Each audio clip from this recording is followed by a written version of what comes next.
भगत का सेवा ही बस काम है। सहभागी बन पुण्य कमा लो, सबसे ये आह्वान है। प्रणम्य सागर गुरु महाराज की सोच का ये परिणाम है। सहभागी बन पुण्य कमा लो, सबसे ये आह्वान है, सबसे ये आह्वान है।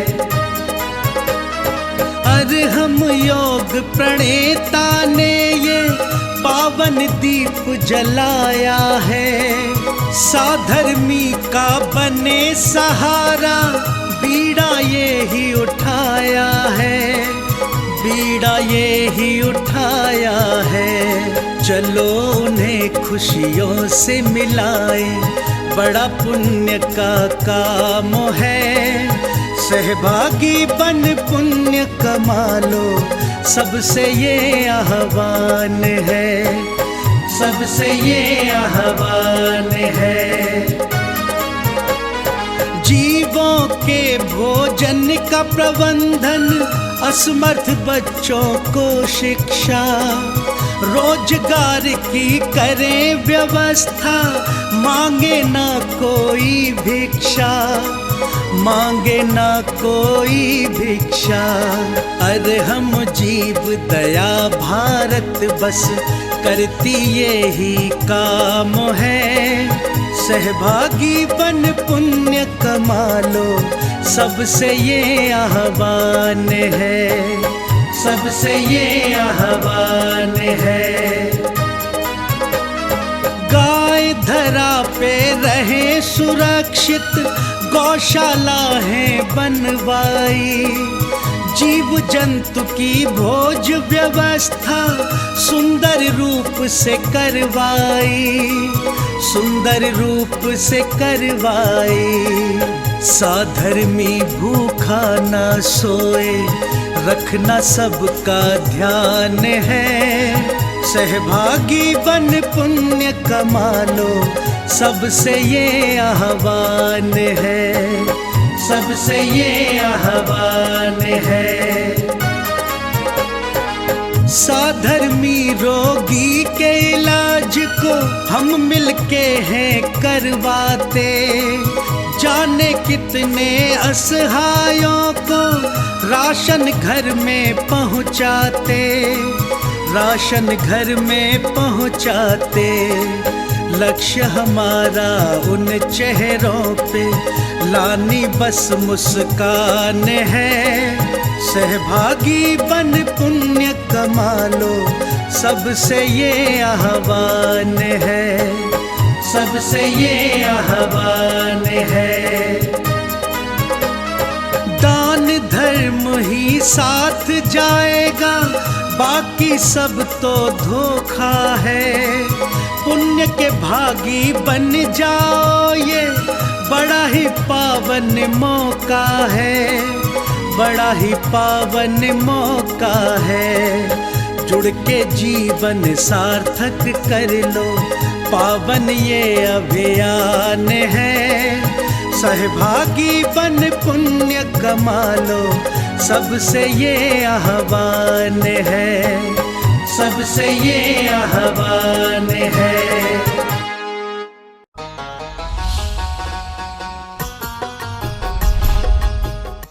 इस कार्यक्रम के पुण्यार्जक हैं प्रणम्य वाणी देवदूत। प्रणम्य गुरु की वाणी पहुँचे घर घर, सम्यक ज्ञान प्रभावना होवे घर घर। सभी प्रणम्य वाणी देवदूत के पुण्य की बहुत बहुत अनुमोदना। मात्र 12,000 रुपए वार्षिक सहयोग राशि प्रदान कर प्रणम्य वाणी देवदूत बने। अधिक जानकारी के लिए संपर्क करें।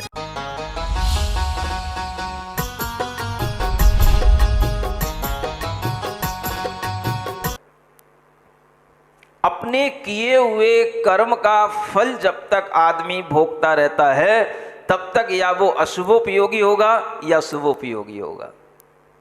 लेकिन जब वह कर्म फल पर भी विचार करना छोड़ देता है, तब वह शुद्धोपयोग की दशा में आता है। ऐसी दशा में पहुंचा हुआ श्रावक भी अपने अंदर ये भावना करता है कि मेरे अंदर कब ऐसी शुद्धोपयोग की दशा आए, जो दशा एक श्रमण के अंदर, मुनि महाराज के अंदर रहा करती है। उस दशा को प्राप्त करने की भावना करना भी अपने आप में निकम्मा होने की भावना कहलाती है। सुन रहे हो? अब सही तरीका बताऊं, बाहर से निकम्मे मत रहना, लेकिन भीतर भावना करना मैं कब निकम्मा हो जाऊं। क्योंकि अगर आप निकम्मा होने की भावना करोगे तभी आप सिद्ध बन पाओगे। सिद्ध जितने भी हैं सब क्या हैं? बोलो क्या है? नहीं बोलोगे? तुम्हें ऐसा लग रहा है कि उनको गाली कैसे दे दे, ये गाली लग रही है ना तुमको, बुरा लग रहा है ना, ये शब्द बुरा दिमाग में भर रखा है आपने। सभी सिद्ध क्या है? सभी निकम्मे हैं, सभी निकम्मा है। कोई कुछ नहीं कर रहा है, जो जहां बैठे हैं वहां से हिलते तक नहीं है, टस से मस नहीं होते हैं। जैसे निकम्मा आदमी बिल्कुल ढीठ हो जाता है, निठुर हो जाता है, किसी की नहीं सुनता, ऐसे ही जितने भी सिद्ध बन गए सब कैसे हैं? सब निष्कर्म हो गए, निकम्मे हो गए। उनके अंदर कोई हलन चलन नहीं, कोई मूवमेंट नहीं, किसी भी तरीके का कोई एफर्ट नहीं, कोई भी उनके अंदर टेंडेंसी नहीं, सिर्फ वो जैसे हैं वैसे ही बैठे रहे हैं और बैठे रहेंगे। इसका नाम क्या है? निकम्मा, टोटली निकम्मा। ऐसा निकम्मा होने की इच्छा करोगे? अब बोलो, ऐसा निकम्मा होने की इच्छा करोगे? कई लोग कहेंगे महाराज ऐसे निकम्मे बैठ करके तो हम बोर हो जाएंगे। निकम्मे तो बैठ ही नहीं सकते। यही आपके अंदर का ज्ञान जब वास्तव में इस निष्कर्म शब्द को जानेगा तब आप समझ पाओगे कि सिद्ध क्या चीज है और हमें सिद्ध बनने की भीतर से इच्छा है कि नहीं है।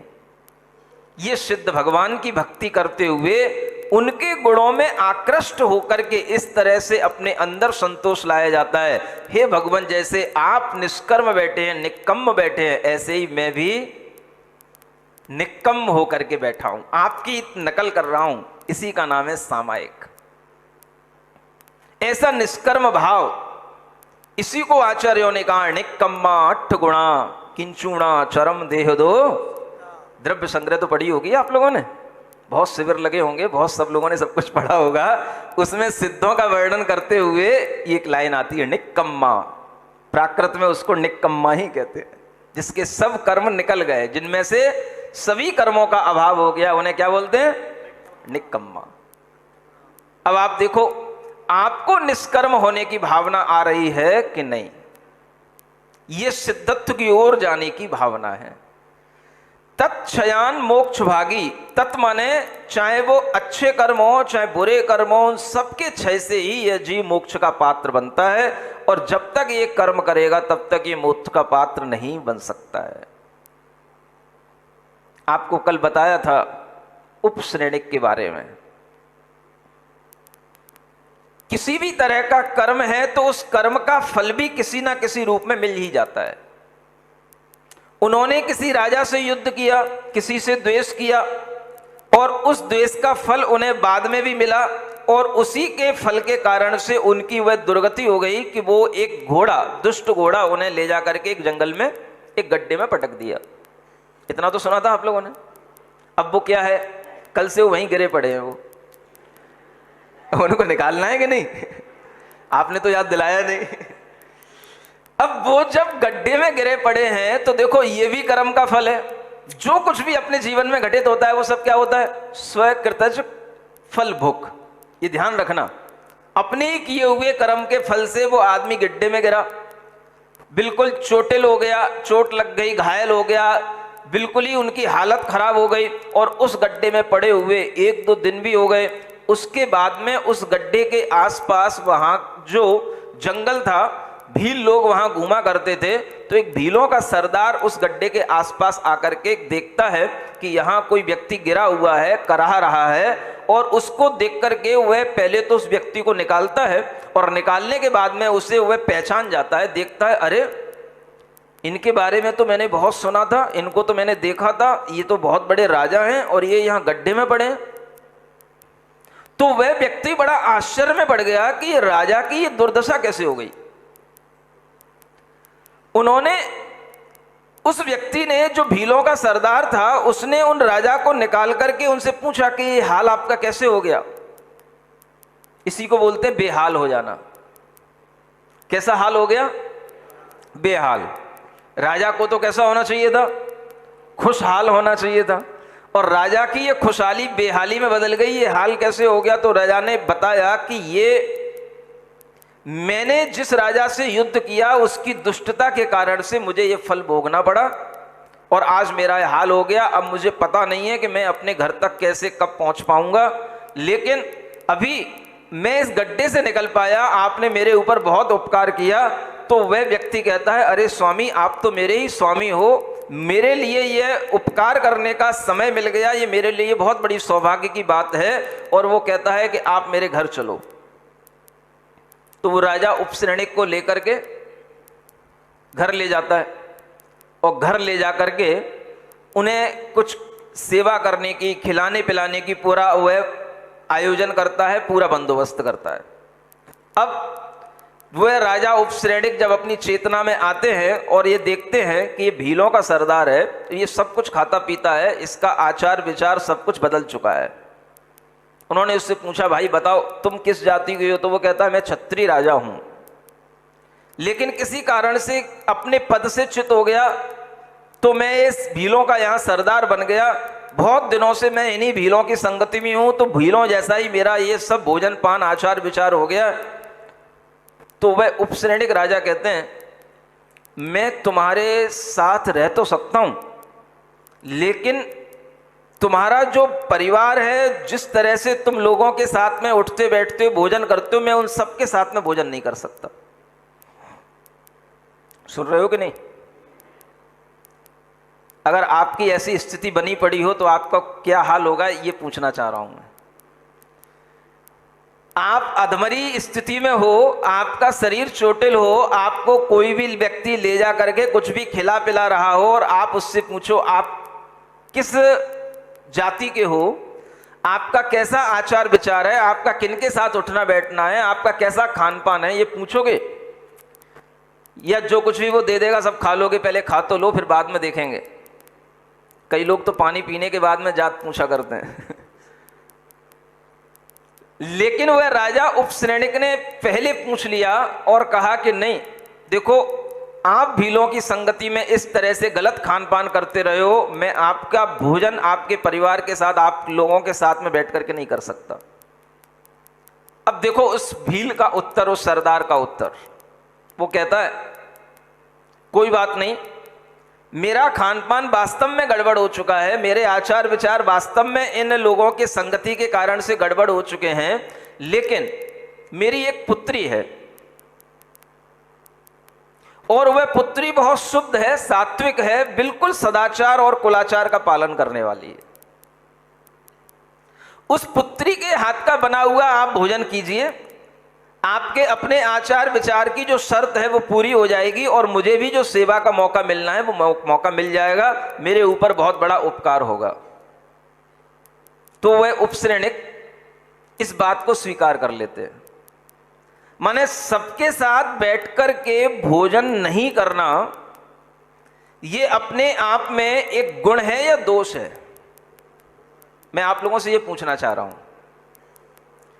आप जहां कहीं भी जाते हैं, किन्हीं भी पार्टियों में शामिल हो जाते हैं, किन्हीं भी प्रकार के रिसेप्शन में शामिल हो जाते हैं, और उस समय पर आपके सामने कितनी भी तरह के लोग हो सकते हैं, लेकिन आपके लिए वहां पर भोजन करना जरूरी होता है, क्योंकि आपको अपना व्यवहार निभाना है, सिर्फ व्यवहार निभाना है।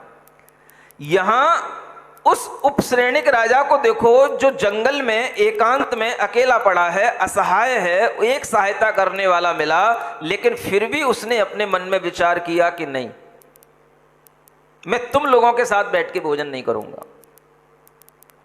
यानी हम जिनके साथ बैठ करके भोजन कर रहे हैं, वो साथ में बैठे हुए लोगों का भी महत्व कुछ होता है हमारे भोजन में कि नहीं, ये एक जानने की चीज है। नहीं समझ में आ रहा? मान लो आप किसी ऐसी जगह पर, ऐसी होटल में, ऐसी पार्टी में शामिल हो जहां आसपास बहुत सारा सब कुछ ऐसा ही है जो आपके योग्य नहीं है, आपके कुलाचरण सदाचरण के योग्य नहीं है, लेकिन आप अपनी टेबल पर उनके साथ में अपना भोजन लेकर के बैठ गए। क्या यह भी उचित है अगर इस उदाहरण से देखा जाए तो? समझ में आ रहा है?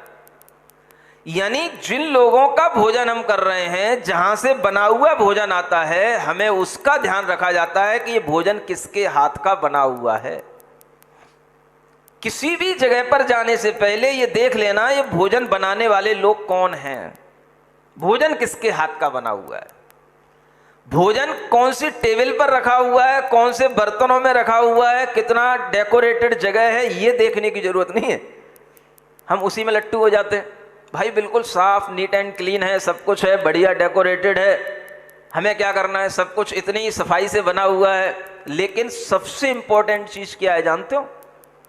ये आचार विचार की परंपरा राजा तक भी निभाया करते थे। आप सोचो, आप तो कहीं से कहीं तक कुछ नहीं लगते हो। और उस जमाने की बात कर रहा हूं जब ईसा की 500 वर्ष पहले, जब ये राजा भगवान महावीर स्वामी के समय की ये बात कर रहा हूं, उस समय पर इन राजाओं में इतना विचार, उस भील के हाथ का उनके बने हुए भोजन का उन्होंने मना कर दिया स्पष्ट रूप से। तो भील को कहना पड़ा, नहीं मेरी बेटी है और वो बेटी बिल्कुल शुद्ध है, सात्विक कुलाचार वाली है, वो कभी किसी के साथ ऐसा वैसा भोजन नहीं करती है, आप उसके हाथ का भोजन कीजिए। तो उनने उसको स्वीकार कर लिया, लेकिन उसी के पिता के साथ भोजन करना स्वीकार नहीं किया। आप ये देखो कितनी बड़ी बात, समझ रहे हो ना? इससे क्या सीखना है? अच्छा आचरण करना भी अपने आप में बहुत कठिन काम है। निकम्मा होना तो उससे बहुत कठिन काम है ही, लेकिन अच्छे कुल में, अच्छी जाति में उत्पन्न हुए हैं तो अच्छे ही लोगों के द्वारा बना हुआ भोजन ग्रहण करना, ये एक आपके अंदर का भाव होना चाहिए। और ये भाव अगर छूटता चला जाएगा तो आपका कुल धर्म, आपका सदाचार, आपका वर्णाचार सब छूट जाएगा। और ये सबसे ज्यादा हो रहा है। आप कब किस पार्टी में जाकर के पूछ पाते हो क्या किसने बनाया? आपको तो अपने व्यवहार निभाने से मतलब, जबकि आपको इतनी खाने की जरूरत भी नहीं है, आपका पेट भरा हुआ होगा तो भी आप अपना धर्म बिगाड़ोगे, लेकिन खा करके दिखा करके आओगे, नहीं मैं आया था आपकी पार्टी में, मैंने भोजन कर लिया है। यानी इतनी कौन सी मजबूरियां हैं, ऐसी कौन सी चीजें हैं जिसके कारण से हमें अपना रिलेशन बनाए रखने के लिए अपना रिलीजन बिगाड़ना पड़ता है। ये एक सोचने की बात। रिलेशन महत्वपूर्ण है कि हमारा अपना भीतर का रिलीजन, जो हमारा अपना नेचर है, वो महत्वपूर्ण है। अब नहीं बोल रहे कोई भी? ऐसा तो नहीं लग रहा महाराज आप में को डांट क्यों रहे हो? डांट नहीं रहा हूं, पूछ रहा हूं आपसे। आपके अंदर ये भाव होना चाहिए, जब भी हम भोजन करते हैं, ये भोजन किसके हाथ का बना हुआ है, ये सीख लो। अब होटल में जाओगे, एक तरफ वेज होता है, एक तरफ नॉन वेज होता है। हम तो वेज कर लिए, नॉन वेज नहीं किया। बनाने वाला कौन था? उस नॉन वेज जो एक तरह का कसाई आदमी है, उसके हाथ से बना हुआ अगर आपने वेज भोजन कर लिया तो क्या वो वेज कहलाएगा? क्या वो वाजिब कहलाएगा? क्या विचार करो। उन्हीं बर्तनों में वो बना है, उसी की लार उसमें भी लग रही है, और कई बार तो चम्मच उसकी उसमें भी सब चली जाती है। उसे क्या फर्क पड़ रहा है इन चीजों का? बस इतना है कि उसने वहां कुछ बनाया था, यहां कुछ बना रहा है, दो तरह की चीजें वो पका रहा है। बाकी आदमी एक है, चम्मच एक है, बर्तन एक है, स्थान एक है, सब कुछ एक है। मैं आपसे सिर्फ प्रश्न रख रहा हूं, आप उस परिस्थिति में क्या करोगे? आपके भीतर का वजूद क्या कहेगा आपसे, ये मैं पूछना चाह रहा हूं। और अगर आप हमें नहीं बता पा रहे हो तो अपने मन में कुछ विचार कर लेना कि ऐसी परिस्थितियों में मैं क्या करूंगा। उधर वो एक राजा है, बीमार पड़ा हुआ है। मैं आपसे पूछ रहा हूं, अगर आप कभी ट्रेन में हो और ट्रेन में बहुत सारे लोग बैठे होते हैं और आपके आसपास गंदे लोग भी बैठे हैं, आपको भूख लगी है, आपको भोजन करना है, आप क्या उन्हीं के साथ बैठ करके भोजन करना चाहोगे? भले ही आपका अपना भोजन होगा, अगर बगल में बैठ करके कोई गंदा भोजन कर रहा है तो क्या आप वहां पर बैठ करके अपना अच्छा साकार भोजन कर लोगे? क्या वो स्थान उचित है? ये भी एक सोचने की चीज है। जैन दर्शन में ये भी स्थान की मर्यादा, इसको क्षेत्र शुद्धि कहा गया है। कोई भी श्रावक हो वो भी इतना विचार पहले रखा करता था कि जहां पर क्षेत्र शुद्धि होगी वहीं पर हम भोजन करेंगे, इसलिए वो हर कहीं पर अपना भोजन करने नहीं बैठ जाता था। ये विचार अगर बने रहेंगे तो कुछ ये कुल परंपरागत विचार आचार बने रहेंगे, और अगर ये सब छूट जाएंगे, क्या रखा है छुआछूत में, क्या है ये सब डिफरेंशिएट करने में, ये सब पार्शियलिटी करने में क्या रखा है, ऐसा सोच करके आजकल के बच्चे सबके साथ सब कुछ करने लग जाते हैं। इधर देखो छत्री राजा, और वो कह रहे हैं कि नहीं तुम्हारे साथ भोजन नहीं करूंगा। उन्होंने बेटी का भोजन कर लिया और बेटी ने अच्छे तरह से उनको रखा, अच्छे तरह से उनको भोजन कराया, उनके लिए औषधि का उपचार कराया, और धीरे धीरे वो राजा स्वस्थ हो गए। इससे ये समझना है, ये सीखना है कि हमें अपने अंदर अपने आचरण को बनाए रखने के लिए खुद से संकल्पित होना पड़ता है, और अगर हम कहीं भूल रहे हों तो उसी भूल को याद दिलाने के लिए ये उपदेश होते हैं, ये साधु आपके नगरों में आते हैं, और इस तरह से ये चातुर्मास आदि होने का मुख्य उद्देश्य यही होता है कि हम अपनी अगर आचार विचारों की परंपरा से दूर हट रहे हैं तो पुनः अपनी लाइन पर आ जाएं।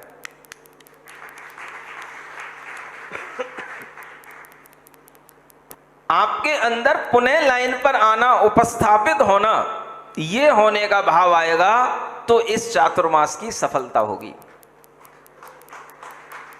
हटने का भाव करो, कुछ गलत लाइन पे चले गए तो अब पुनः हटने का भाव करो, नहीं वहां से हटना है। हम रात्रि में भोजन करने लगे, गलत करने लगे, अब हमें छोड़ना है, ये विचार आना चाहिए। यूं नहीं कि केवल बस ऐसे ही बस चलता रहता है, हाँ सब होता है। अब हम मुनि महाराज भी अब वहाँ चौके में भी कुछ पूछ नहीं पाते हैं, क्योंकि हम सबके मुंह पे मास्क लगवा देते हैं, और फिर पूछेंगे तो फिर आप मास्क हटाओगे तो फिर दिक्कत होगी हमको, इसलिए सबके मुंह बंद करवा देते हैं वहाँ पे। तो जब सबके मुंह बंद करा दिए तो फिर अब हमें ही कैसे फिर मुंह खुलवाएं? सुन रहे हो? तो मुंह खोलने का मौका यही है हमारे पास में। यहाँ पे पूछ रहा हूँ, जिन लोगों के घरों में रात्रि भोजन होते हैं, कम से कम इतना तो मन बना लेना, इतना तो सोच लेना घर के लोगों कि इन आने वाले वर्षा योग के इन दिनों में 5 महीने तो दीपावली तक तो हम रात में कोई भी तरह का भोजन नहीं बनाएंगे, इस तरह का विचार कर लेना। जब सब लोग विचार करेंगे तो सब हो जाएगा, क्योंकि यहां पे सासू भी सुनने बैठी है, ससुर भी बैठे हैं, ससुरे भी बैठे हैं, सासुएं भी बैठी हैं, बहुएं भी बैठी हैं और पति भी बैठे हैं, सब बैठे हैं, और सबका मन एक साथ बन जाएगा, और सबने एक साथ प्रवचन सुन लिया होगा तो कोई किसी पे आपत्ति नहीं दर्ज करेगा, थोड़ा हमें कोस लेगा, कोई बात नहीं। समझ में आ रहा है? एक अकेला कोई सुन के जाएगा और कहेगा तो वो उसको दिक्कत हो सकती है, इसलिए सब अच्छे से मन बना लेना। अकेले अकेले मुझे पहुंचने का मौका नहीं मिलता है, कौन रात में खाता है नहीं खाता है, हमारे सामने जो भी आए कम से कम दीपावली तक तो इतना भाव रखें कि हम रात में भोजन नहीं खाएंगे, रात में भोजन नहीं बनाएंगे। आखिर क्या बचेगा अगर ये भी ना करोगे तो? इतना मन हो पाएगा? कितने लोगों के घरों में रात्रि में भोजन नहीं बनता, नहीं खाया जाता? थोड़ा हाथ उठाओ, थोड़ा सा आइडिया तो ले ही लो। धर्म धर्म धर्म धर्म धर्म नगरी कहलाती है, हैं? हाथ तो अच्छे उठ रहे हैं, फिर भी थोड़ा सा ठीक ठीक हैं संतुष्टि लायक है। पूरे टोटल 100% तो नहीं है। जो नहीं है वो भी अपने मन में कुछ विचार लाएंगे, परिवर्तन लाएंगे। रात्रि के समय में भोजन करना वैसे ही अपने आप में बुरी चीज है, लेकिन वर्षा योग में चातुर्मास के टाइम पे भोजन करना तो और बुरा काम है।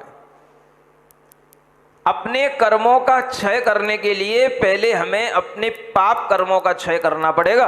निकम्मा होकर के नहीं बैठ जाना घर में, कल से कहो महाराज हम तो निकम्मे होकर बैठ गए, सब यहाँ पे खाली पड़ा रहे। सुन रहे हो?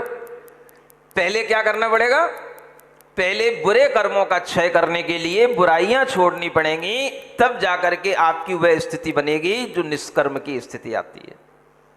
इसलिए यह निष्कर्म भाव अपने आप में बहुत बड़ा भाव है, लेकिन अगर आप शुभ भावों को भी अपना लेते हैं तो यही आपके लिए बहुत बड़ी उपलब्धि है, क्योंकि गृहस्थ श्रावक शुभ ही कर पाता है, शुद्ध नहीं कर पाता है, शुद्ध उपयोग में वो नहीं पहुंच पाता है, वो बहुत कठिन होता है उसके लिए। इसलिए ये जो पहले बुराई वाली चीजें हैं इनसे बचो। हर घर में आज लहसुन प्याज बनने लगा है। मैं किसी से भी पूछ लेता हूं तो वो हाँ ही कर देता है। कौन सा समय आ गया ये? हम जिस समय में घरों में रहा करते थे, जीते थे, जमाना था, कभी घर में लहसुन प्याज आता नहीं था। और अगर कभी किसी मामा नाना की संगति के कारण से कभी कुछ आ जाए तो घर में तहलका मच जाता था। प्याज खाता है, लहसुन खाता है, ऐसा बुरा बुरा सुनाते थे कि पूछो ना। और यहां एक फैशन है, हर किसी से पूछो, सबके घर में प्याज चलता है, लहसुन चलती है। इतना कॉमन हो गया जनों का यह आचरण, प्याज लहसुन खाना इतना जरूरी हो गया, उसके बिना कोई टेस्ट नहीं आता। सारे मसाले फीके हैं, किसी चीज में कोई टेस्ट नहीं है बिना प्याज लहसुन के। सबके लिए, मैं किसी से भी, मैंने 2-4 लोगों का टेस्ट लिया, भाई आपके घर में प्याज लहसुन, तो बोले हाँ खाते हैं। लड़कियां भी खाती हैं, लड़के भी खाते हैं, सबके लिए बिल्कुल कॉमन हो गया। जबकि ये भोजन कितना मादक होता है, कितना तामसिक भोजन होता है कि इस भोजन को करने वाला व्यक्ति हमेशा अपने आप में रह ही नहीं सकता है। ये उन्मत्त बना देने वाले पदार्थ कहलाते हैं, मादक भोजन कहलाते हैं। जैसे शराब पीने से मादकता आती है, वैसे ये लहसुन प्याज खाने से मादकता आती है। इतनी हीट होती है इनकी भोजनों के अंदर, इन लहसुन प्याज में इतनी गर्मी होती है, और उसके बिना किसी का काम नहीं चल रहा है। आप विचार करो, ये पद्धतियां अगर आप कम नहीं करोगे, अपने घरों में अगर इन चीजों पर रोक नहीं लगाओगे, तो आगे ये सब चीजें ही रोकने में पूरा चतुर्मास का समय निकल जाएगा। हम आपको कुछ नया नहीं सिखा पाएंगे, उससे ऊपर नहीं उठा पाएंगे। पता पड़ेगा पूरे चतुर्मास में बस लहसुन प्याज ही छोड़ पाए आप, ज्यादा से ज्यादा आलू छोड़ पाए, रात्रि भोजन छोड़ पाए, इससे ज्यादा कुछ नहीं कर पाओगे, क्योंकि आपकी शुरुआत ही वहीं से हो रही है। अगर ये सब छोड़े बैठे होते तो कुछ ऊपर की चीजें बोलता, आगे की चीजें बोलता। ये सबके चरित्र अगर बन गए हैं तो इन चरित्रों को साफ सुथरा बनाने की कोशिश करो। स्थापना तो हो रही है, हमारी तो हो गई, तुम्हारी भी 9 तारीख को हो जाएगी, लेकिन उस स्थापना के साथ साथ कुछ इस तरीके का एग्रीमेंट होना चाहिए कि हम इन आगामी दिनों में अपने आचरण में भी परिवर्तन लाएंगे। हम जिस कुल में उत्पन्न हुए हैं उन कुलों में ये चीजें ऐसी नहीं है कि बिल्कुल खुली छूट के साथ में खाई जाती हैं। अरे जब कभी कभी कोई औषधि के रूप में लेना पड़ जाए एक अलग बात होती है, लेकिन सामान्य से इसको भोजन बना लेना और उसके बिना ही सब्जी नहीं बनना, ये अच्छी बात नहीं है। बुरा तो नहीं लग रहा? यूं तो नहीं कह रहे हो कि महाराज बहुत जल्दी डांटने लग गए, अभी तो 3-4 दिन ही हुए महाराज, आप अभी से डांटने लग गए। सुन रहे हो कि नहीं?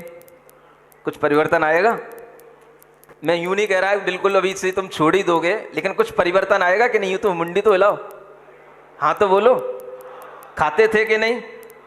छोड़ोगे, कम करोगे, बंद करने की कोशिश करोगे? ये कोशिश तो करो सकते हो कि भाई देखो, कम से कम हमें इन पवित्र दिनों में, जब हमें मुनि महाराज का सानिध्य मिला है, हम हर तरह की पवित्रता अपना रहे हैं, तो अपने आचार विचार की पवित्रता भी अपनाएं। हम इतने असहाय तो नहीं हो गए जैसे वो उपश्रेणिक राजा की तरह कहीं जंगल में पड़े हों।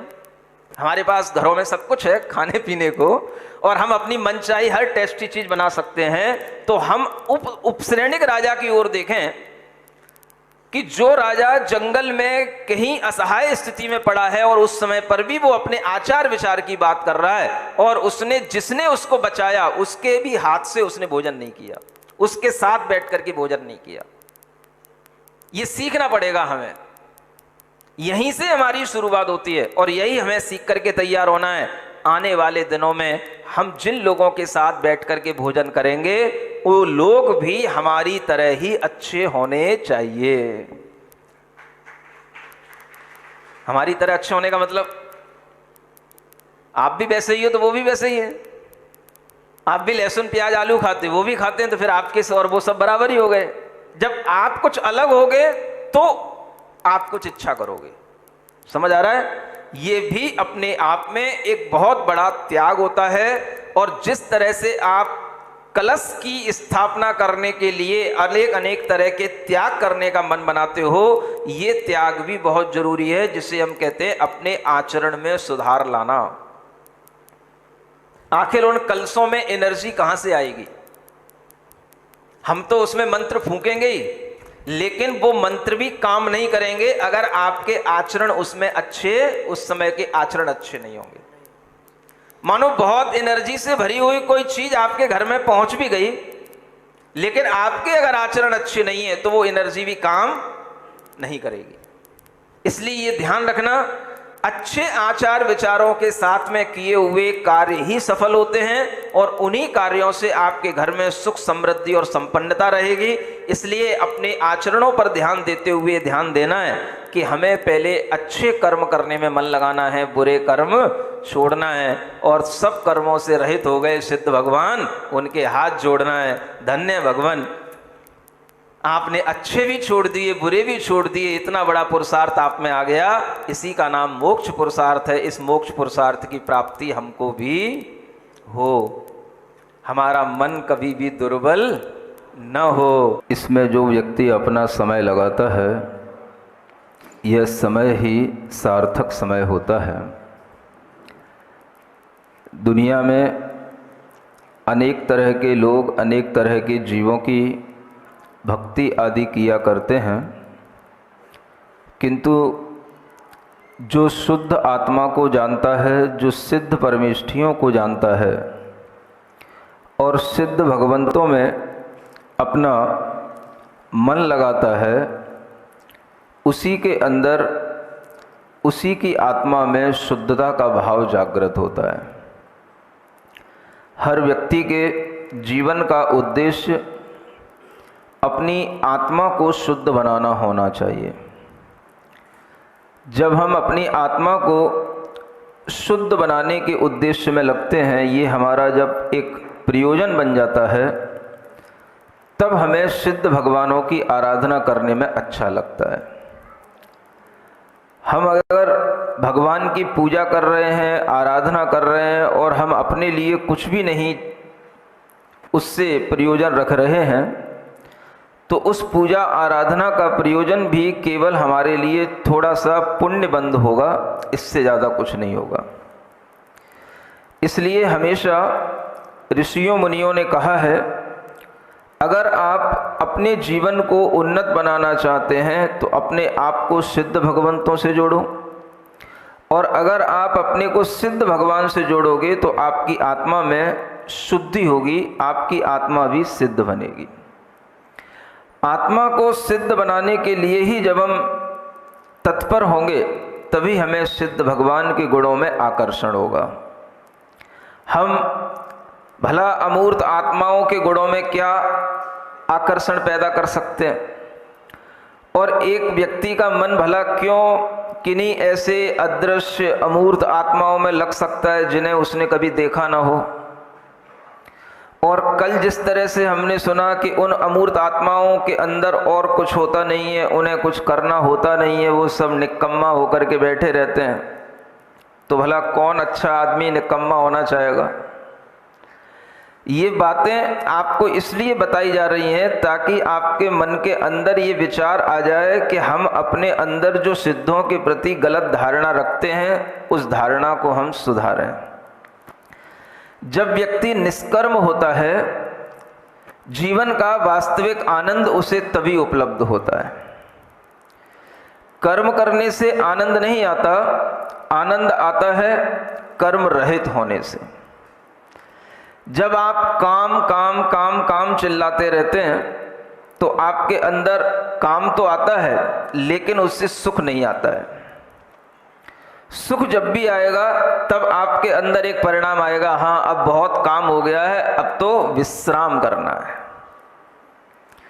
जब आप विश्राम करने के मूड में होते हैं, आराम करने के मूड में होते हैं, उस समय पर आपका वह विश्राम ही आपका सुख होता है, काम सुख नहीं होता है। दिन भर जब आप काम करते हुए थक जाते हैं तब आपके लिए सुख चाहने के लिए नींद की जरूरत पड़ती है, और आप एक गहरी नींद में जब पहुंच जाते हैं तब आपको लगता है कि हाँ अब हमने कोई सुख की, चैन की नींद सो ली। बोलते हैं ना, क्या बोलते हैं?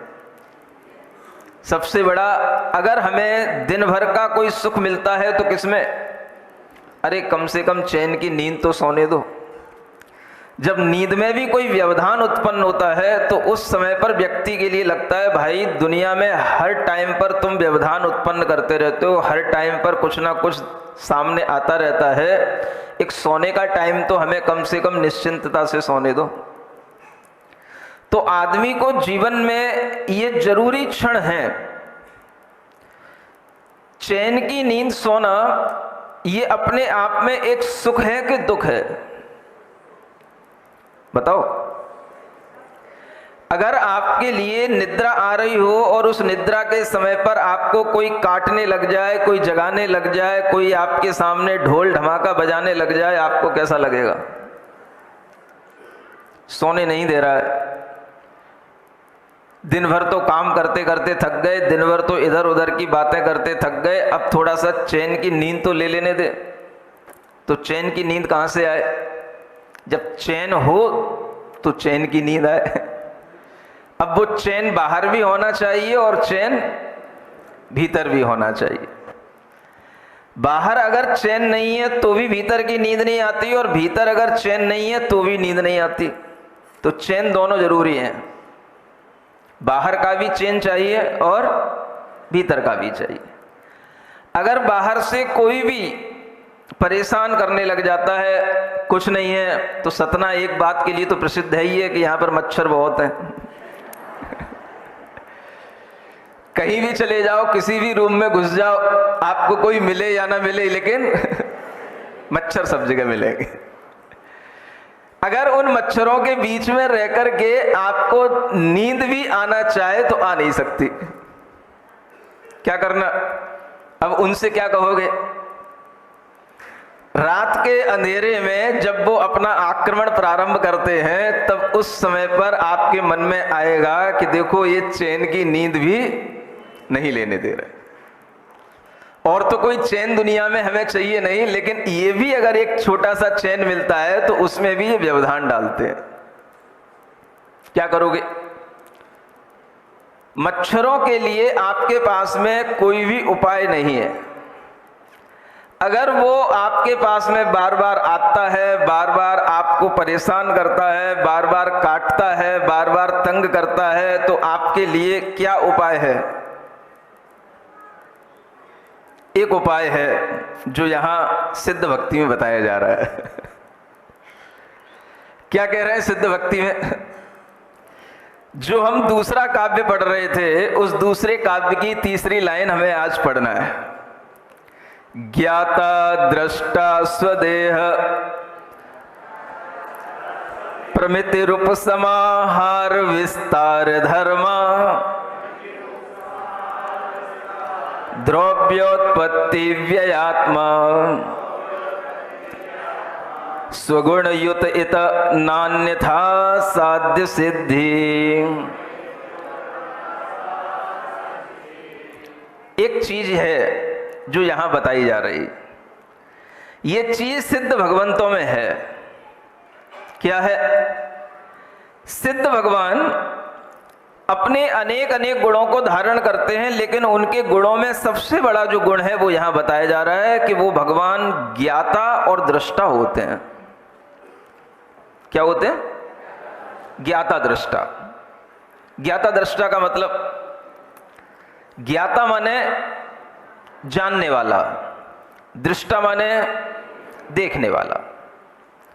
वह सिर्फ हर चीज को जानने वाले होते हैं और देखने वाले होते हैं।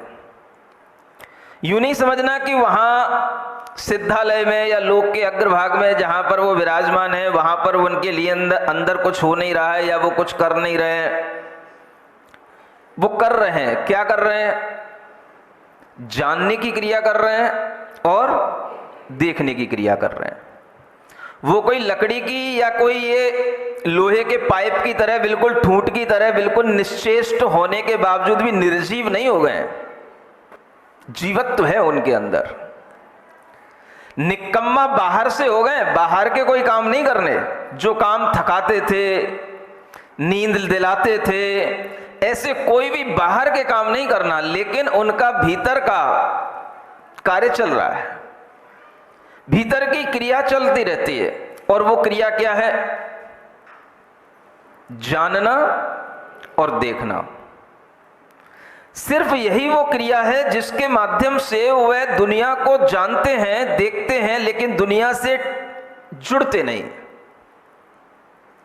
लोक का ऐसा कोई भी पदार्थ नहीं, विश्व का ऐसा कोई भी द्रव्य नहीं, पदार्थ नहीं, जो उनके ज्ञान में, जानने में ना आता हो।